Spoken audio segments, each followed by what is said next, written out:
पोथी पढ़ी पढ़ी जग मुआ, पंडित भया न कोय। और ढाई आखर प्रेम का, पढ़े सो पंडित होए। हमने बहुत बार सुना है कबीर की इस रचना को कि पोथी पढ़ी पढ़ी जग मुआ, पंडित भया न कोय। ढाई आखर प्रेम का, पढ़े सो पंडित होए। हमने बहुत बार सुना है और इसका अर्थ भी हम लोगों ने बहुत बार सुना है कि लोग बहुत पढ़े, बहुत वेद पुराण शास्त्र, आपके भी विषय उसके भी बात कर रहे हैं। रसायन विज्ञान, जीव विज्ञान, भौतिक विज्ञान, गणित, राजनीति शास्त्र, समाज शास्त्र, हिंदी अंग्रेजी सब साहित्य, उसकी भी बात हो रही है। सिर्फ पोथी पत्र की ही बात नहीं है, कबीर सबकी बात कर रहे हैं। एक अर्थ हमारे अंदर इस रचना का बता दिया गया है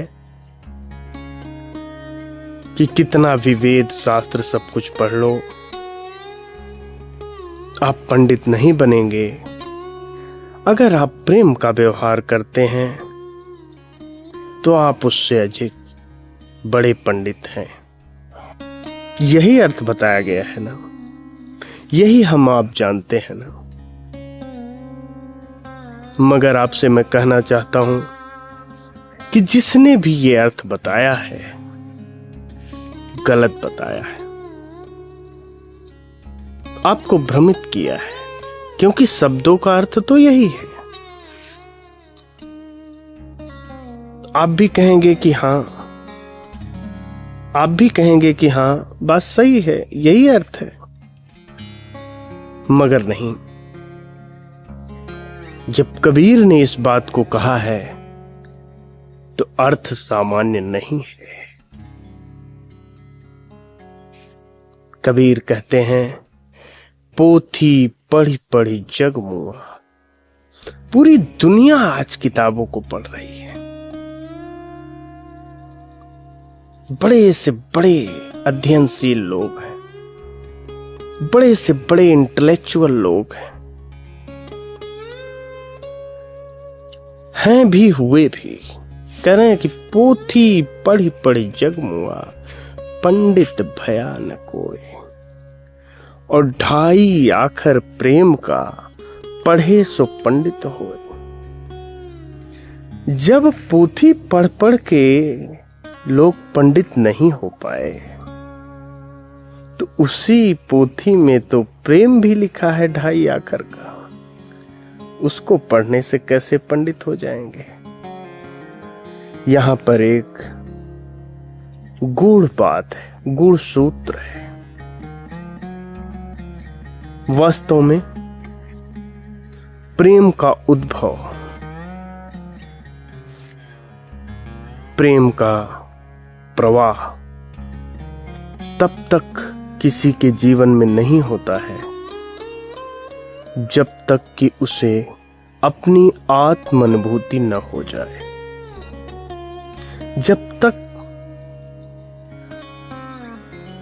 आत्म अनुभूति नहीं होती तब तक व्यक्ति सुख दुख, स्नेह बैर आदि में भटकता रहता है। भ्रमवश वह उसको ही प्रेम समझ लेता है। मगर कबीर कह रहे हैं कि जब तक आत्मा का आनंद प्रेम जीवन में न उतरे तब तक आप कितना भी पढ़ लें, कितना ही अच्छा व्यवहार कर लें, कितना ही प्रेम का नाटक कर लें, तब तक सब कुछ थोथा है। और वह प्रेम जब उतर जाए तो सब कुछ पढ़ा लिखा सार्थक हो जाता है, क्योंकि वह प्रेम अंदर के ज्ञान को जागृत करता है, प्रज्ञा को जागृत करता है और सभी तत्वों के मूल अर्थ को प्रकट कर देता है। और कबीर उसी को ज्ञानी कहते हैं, उसी को पंडित कहते हैं, जो अपने आत्म तत्व को, अपने मूल को जानता है। इसीलिए वो कहते हैं कि पोथी पढ़ पढ़ जग मुआ, पंडित भयानक होए। और हम आपसे कहना चाहते हैं कि पोथी पढ़ पढ़ के आप पंडित नहीं हो पाएंगे, आप ज्ञानी नहीं हो पाएंगे, आप तृप्त नहीं हो पाएंगे, आपके जीवन में धन्यता नहीं आएगी।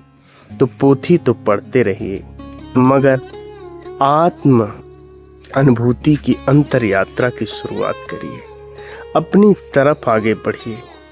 मैं कहता हूं कि पूरे जीवन मेहनत करके, बड़े बड़े पदों पर रहकर, बहुत धन अर्जित करके भी जो नहीं मिला, वो अपने अंदर अनंत खजाना जब मिलेगा, आप तृप्त हो जाएंगे।